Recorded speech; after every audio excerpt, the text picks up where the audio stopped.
Immunity case and other Supreme Court rulings. Okay, there's this recent immunity case with Trump. The decision isn't just about Donald Trump, but about future presidents and the protection they'll get from criminal liability. The court created 3 categories. 1, actions only a president can take, like appointing ambassador, have absolute criminal immunity. Number 2, actions where you're not acting like a private citizen, but high-ranking officials can also do them, get a presumption of immunity. 3, actions like a private citizen have no immunity. Duh. This affects the DC and Georgia cases against Trump, but also defines protection for any chief executive. Judge Juan Merchan has postponed former President Trump's sentencing in the New York hush money case. The delay, granted after request from Trump and no objection from Manhattan DA Alvin Bragg,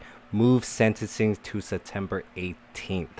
An appropriate exercise of judicial restraint to go through each piece of evidence and determine which bucket it falls in for presidential action. So it could add a lot of time, not only to this case, but also many of the other cases. Let's move on to the other recent court rulings. Supreme Court shakes up laws impacting homelessness and protesters. In a stunning turn of events, the Supreme Court has handed down rulings that will drastically reshape how laws affect homeless population and those charged in the wake of the January 6th Capitol riot. Homeless camping laws get the green light. The court has given the city's thumbs up to enforce laws banning sleeping on public streets even when shelters are full. This decision in the city of Grants Pass v. Johnson greenlights ordinances that criminalize homeless people for simply trying to find a place to rest. Supporters argue it will keep communities clean and safe. Critics warn it's a short-sighted solution that punishes people for being poor. January 6 charges in jeopardy. Hundreds of protesters who stormed the U.S. Capitol on January 6 may see their charges dismissed thanks to the Fisher v. United States ruling.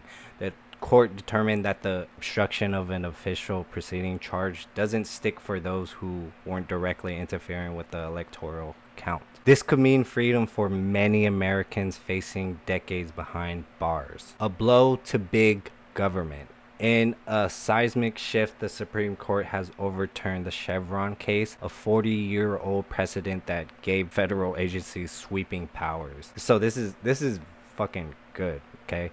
The Loper Bright Enterprises v. Raimondo ruling means agencies can no longer interpret laws however they please, with courts rubber stamping their decisions. This is a major win for businesses like Loper Bright, a fishing company facing bankruptcy due to unlawful fees imposed by regulators. The Chevron case empowered agencies to act like mini legislators, expanding their own authority at the expense of businesses and individuals. Spike Cohen explains, for 40 years, courts have deferred to agencies' interpretations even when they defied the actual law.